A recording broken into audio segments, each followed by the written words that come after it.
Welcome to these highly questionable shenanigans. What do you like today, Bomani? We're going to talk about something Lonzo Ball said. That's new. Dale, papi.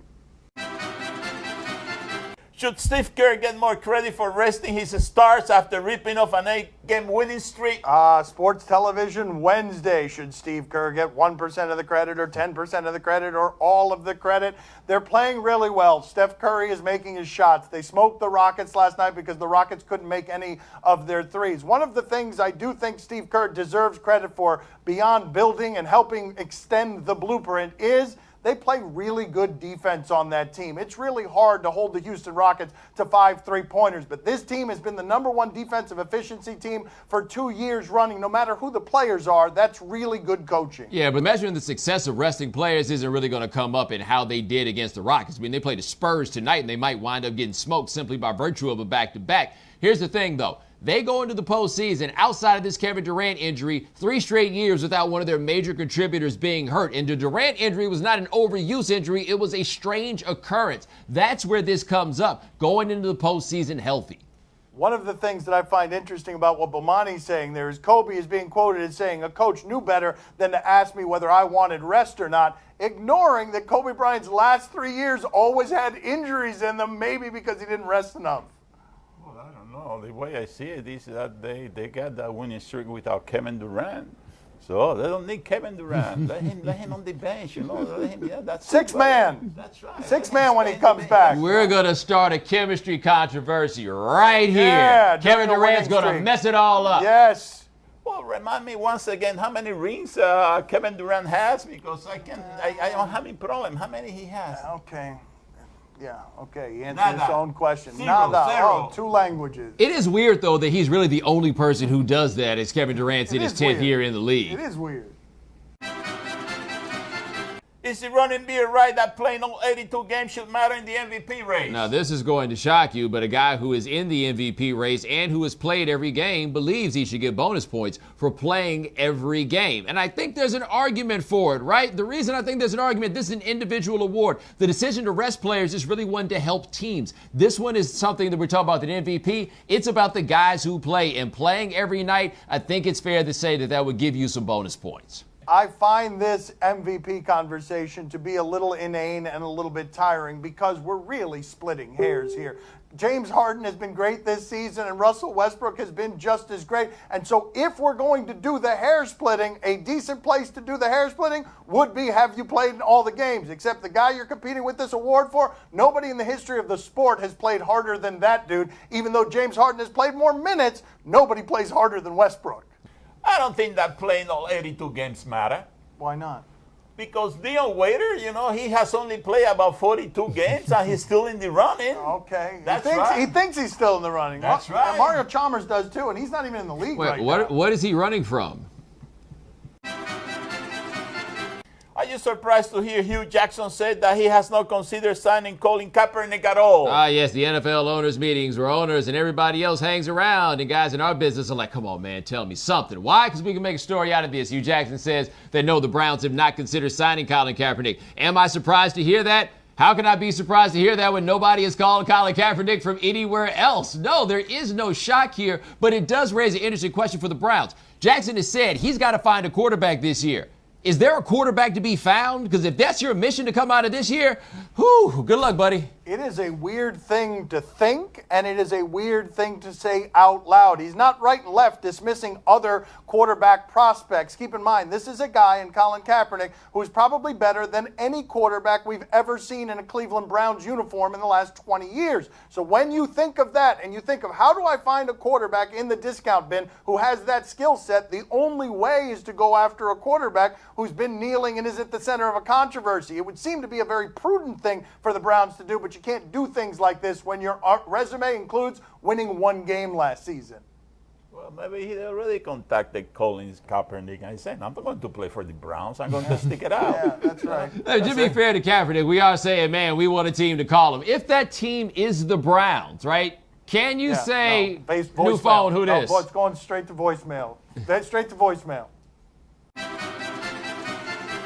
What is going on with Big Ben and the Steelers? Yeah, so Ben Roethlisberger came into this offseason saying he was kind of thinking about retiring. Mike Tomlin doesn't seem to know whether or not Ben Roethlisberger is going to come back. And the only conclusion I can draw from this is no matter what, don't the Steelers have to start looking at quarterback fairly early in the draft? Like maybe not first round, but definitely second. Because how long can you keep betting on a dude that age with that many miles who doesn't seem to really feel like doing this anymore?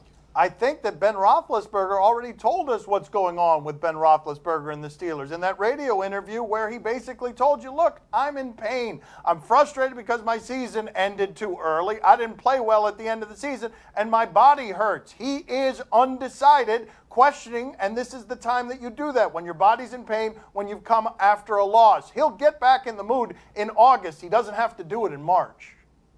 Well, I tell you one thing. You know the guy that is telling him to go into retirement? Go into retirement, buddy. You deserve it. You spend a lot of time here with the Steelers. You know, Landry Jones. That's the guy that wants it. Yeah, Big Dr. Ben Landry out. Jones, That's right. yeah. Landry Jones, you know? Yeah. Push him out. If Ben Push him out. Roethlisberger leaves, all they do is find somebody else to take Landry Jones' job. Yeah, there's that. It's Lonzo trending towards LeVar with his most recent comments about Markelle Fultz. Oh, Fultz, a very dangerous word for my father to be saying in that accent. Let's listen here to Lonzo. Lonzo Ball, nobody's trending toward LeVar, no such thing, but let's hear. Yeah, I think I'm better than Markelle Fultz. Why? Because, I think I can lead a team better than him. Obviously, he's a great scorer. He's a great player, so I'm not taking nothing away from him. Markelle's a great player, but I feel I'm better than him. That passes for controversy nowadays on a Wednesday because he thinks he's the best player in the draft, and he just was asked, are you the best player in the draft? He said yes. Why? And if you're going to answer why, that's one of the answers. It is a slight. You can't say that I'm a better leader than that guy, and I don't mean any disrespect to that guy. You are disrespecting him, but he's going to be confident, and he wants to be the first pick. Yeah, well, the other part is he might be kind of right here. Washington won 9 games with Markelle Fultz as their point guard. That's not his fault necessarily, but people around UCLA will tell you what happened this year had a whole lot to do with Lonzo Ball. It was like a one-man culture change of getting selfishness out of the offense at the program. So I get where he's coming from. It's just that now that he's LeVar Ball's son, it's going to be a thing, guys. It's going to be a thing. I never saw Markelle Fultz play this year. Did anyone else saw it play this year? That's another point. That's a good point. How'd they only win 9 games? How did that coach get that kind of talent to go to Washington and win only 9 games? Well, he's not the coach anymore. That probably explains it. Yeah, you weren't supposed to bring that up because Yeah. I've heard great things. None of us have seen it. Coming up next on Highly Questionable. So I walked over to him before I left. I said, man, I'm going to tell you something. I said, I will bust your young butt. I said, more than that. Well, I ain't mean nothing by it. I said, I don't mean nothing by it either. And I left. Eric, we saw the 30 for 30. You can say it. That's the greatest moment in 30 for 30 history. My Son's TV show is brought to you by USAA Insurance, banking and investments, tailored for the military community.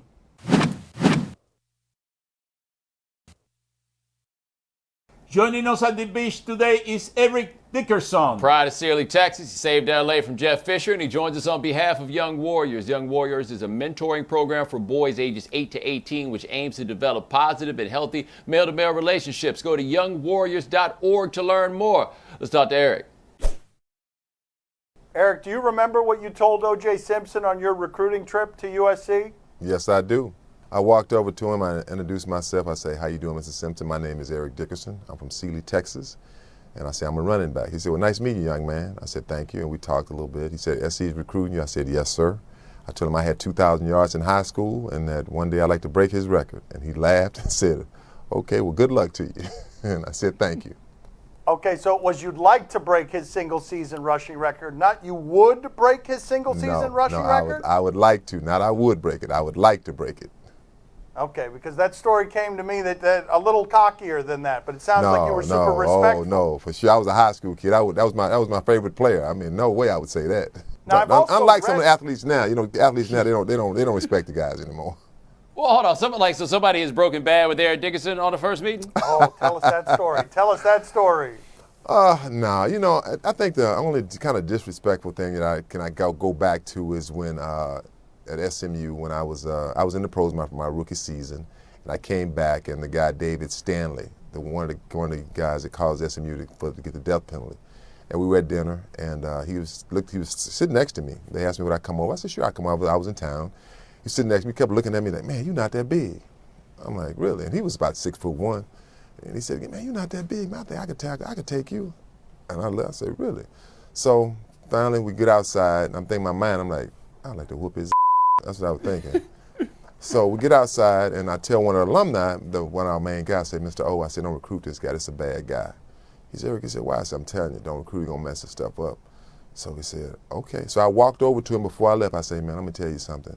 I said, I will bust your young butt. I said, more than that up. Well, I ain't mean nothing by it. I said, I don't mean nothing by it either. And I left. Eric, we saw the 30 for 30. You can say it. That's the greatest moment in 30 for 30 history, is when you told that dude. I'll bust your ass up. That's what I'm saying. Yeah, man, that was the best. I mean, just gonna say it. But what was his reaction? Because I'm trying to imagine how it goes if Eric Dickerson tells me that he's going to rough me up. I mean, I could tell he was shocked because he said, I didn't mean nothing by it. I said, I didn't mean nothing either. I mean, so, because I just walked off, and I was like, this little punk. Eric, you're still mad about it. That was 30, Man, yeah, I mean, 30 years ago. I am still about that. I am, because I didn't like it. I mean, and I think the big thing is that he caused our program. Well, we did it too. I mean, the stuff that we did and what everybody does. He caused our program to get the death penalty. One portion of it. You've talked to us before about your mother and her influence, Viola, but she was actually your great-great aunt. Help us understand this, right? Your sister was actually your biological mother, right? No.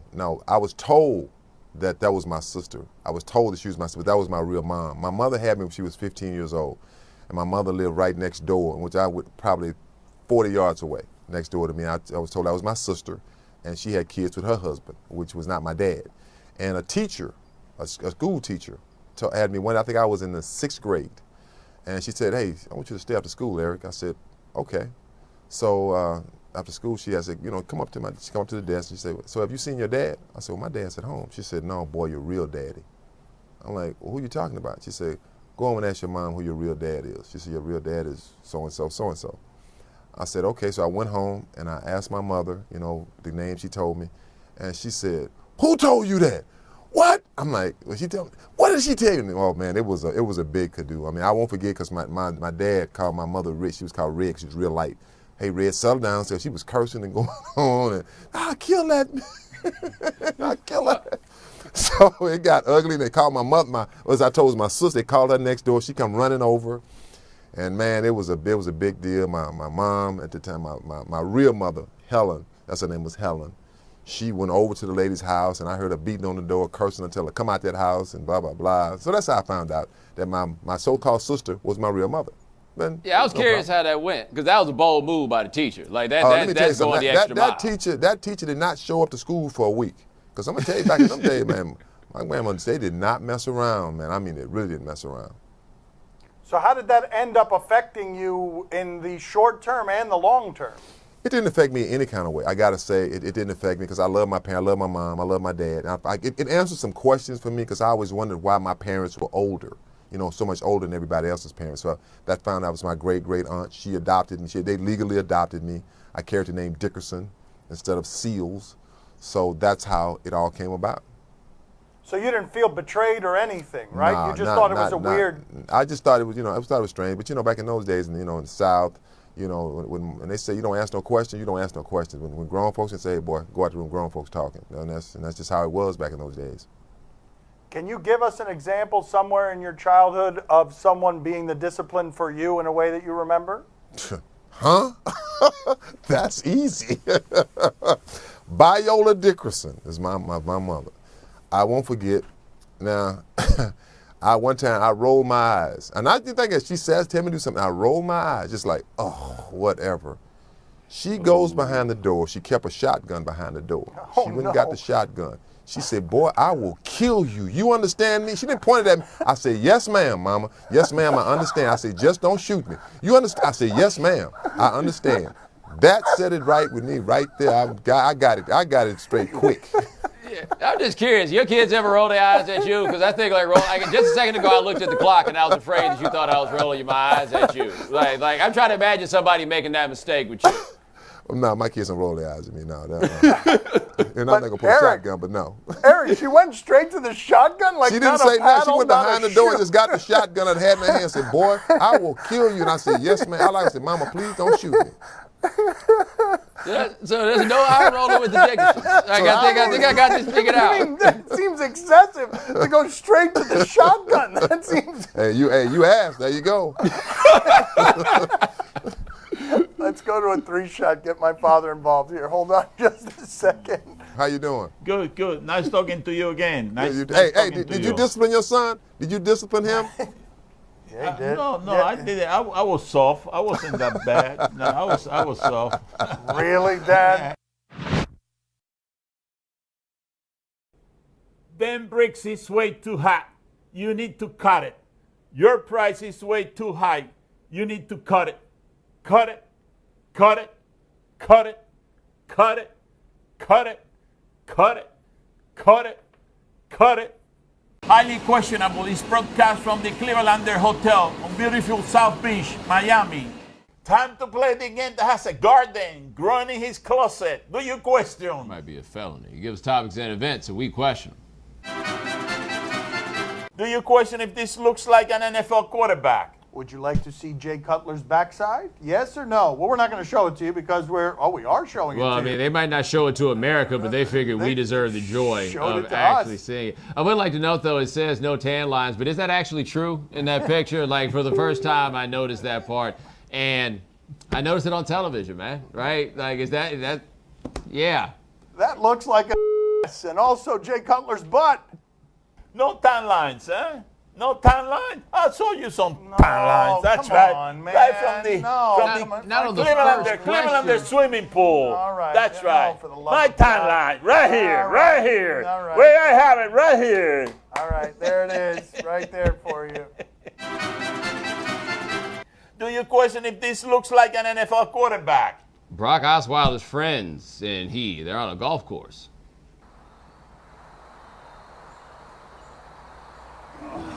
Oh, it's a prank. Oh. Yeah, they pranked him and he was dainty running away.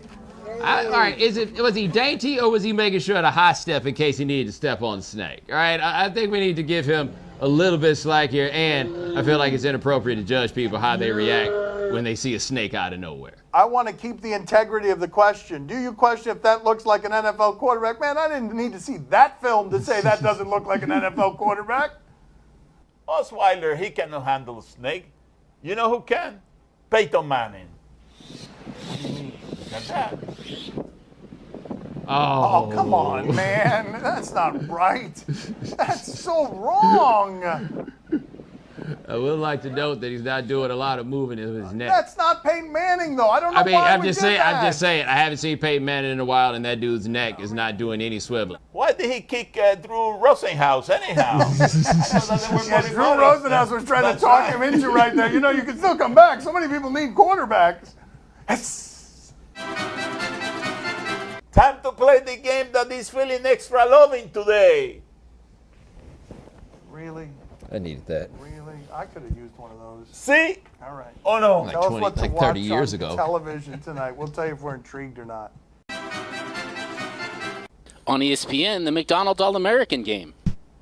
No, not interested in this, but let's check in with Zion Williamson. He's a junior in high school, and he dunks.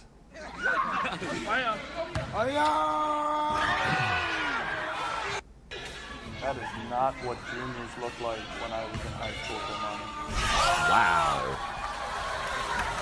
Although when I was playing basketball, it did feel like everybody on the other team was doing that to me. Bomani, are you intrigued? Yeah, but one thing to note, they told us that was a celebrity dunk contest, and I want you to take a moment to appreciate the fact that that's a junior in high school, and we're already saying the word celebrity.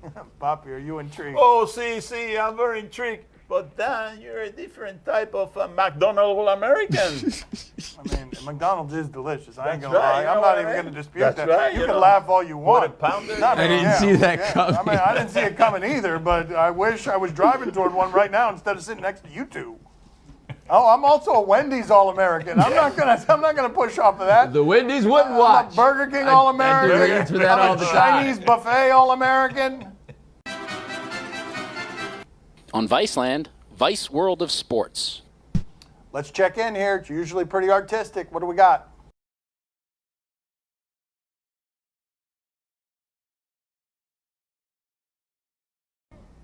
Mascots make me happy. Also, nice to see a fellow McDonald's All-American. Bomani, are you intrigued? I'm just curious if there's mascot groupies, right? Like, I just wonder that if you tell me there's a documentary about those, I'll watch it, and this might be the first in a series. I'd watch that too. Poppy, are you intrigued? Oh, see, I'm very intrigued. Listen, when he goes around the ladies, especially the older ladies, you gotta be careful. You see that old guy there sitting with his